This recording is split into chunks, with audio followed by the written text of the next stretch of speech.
السلام عليكم dameerlihii noqday khaliifka waxaa jiray 3 nin oo saaxiibo ahaa oo ku noolaa Andalus oo hadda loo yaqaan Spain iyo Portugal waxay 3 nin ka shaqeyn jireen xirfadda dameerlaha oo dadka ayay urari jireen alaabaha 3 nin ayaa habeen wada fadhiistay ayagoo wada caweynaya kadibna waxay isweydiiyeen maxaad rabtaa inaad mustaqbalka noqotid laba kamida 3 nin ayaa dhahay anagu waxaan rabnaa in dameeruhu noo koraan kolkaasna qarash badanna soo galo ninkii saddexaad oo la dhaha magaciisa Maxamed ibn Aamir ayaa yiri anigu waxaan rabaa inaan noqdo madaxweynaha ama khaliifka dawladda islaamka ee Andalus labadii nin kale way cajabeen oo madaxay qabsadeen ayagoo rumaysnaa inay arintaasi marnaba suurtagal ahayn sababtoo ah khaliif waxaa noqdo nin aabihii khaliif ahaa mid kalena nin dameerlaha sidee buu u gaari karaa kursiga ayaa ku cuslaatay labadii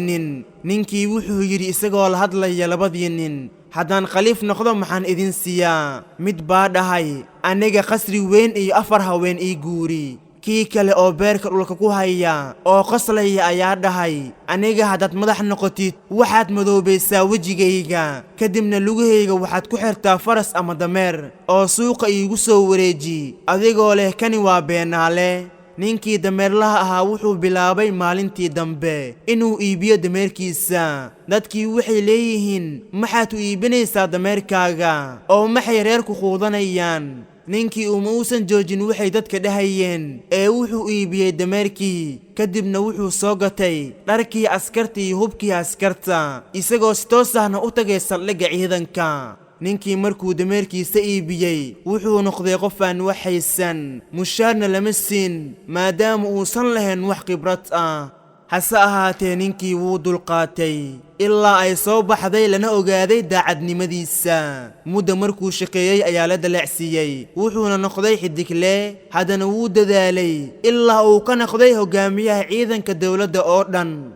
muddo 3 sanadood markay ka soo wareegatay dhacdadii ayaa waxaa bukooday ninkii khaliifka dawladda ka ahaa oo ka tagay ilmo yar oo 10 jir ah kadibna wasiirka difaaca ama hogaamiyaha ciidankiisa ayuu u dardaarmay inuu qabto jagada madaxtinimada inta uu wiilkiisu ka soo korayo khaliifkiina sidaa ayuu ku dhintay ninkiina sidaa ayuu kursigii uu ku haminayay ku helay maalintii dambe ayuu ninkii askartii diray oo faray inay soo baaraan 2 nin oo dameerle ahaan jiray kadibna subxaanallah labadii nin oo bartoodii wali jooga ayaa loogu yimid kolkaabuu madaxweynihii dhahay ma i garanaysaan waxayna dhaheen haa warkaaga waan maqalnay waana aragnaa inaad heer gaartay kadibna wuxuu labadii nin weydiiyey su'aashii uu habeenkii weydiiyey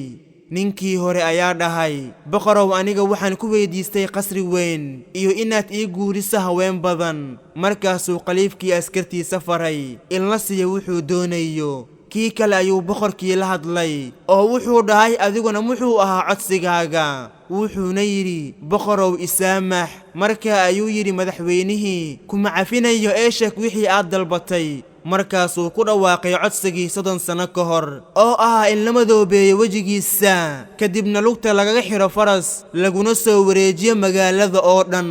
lana dhaho waa beenaale boqorkii wuxuu faray askartiisa in loo fuliyo wuxuu codsaday waana loo fuliyay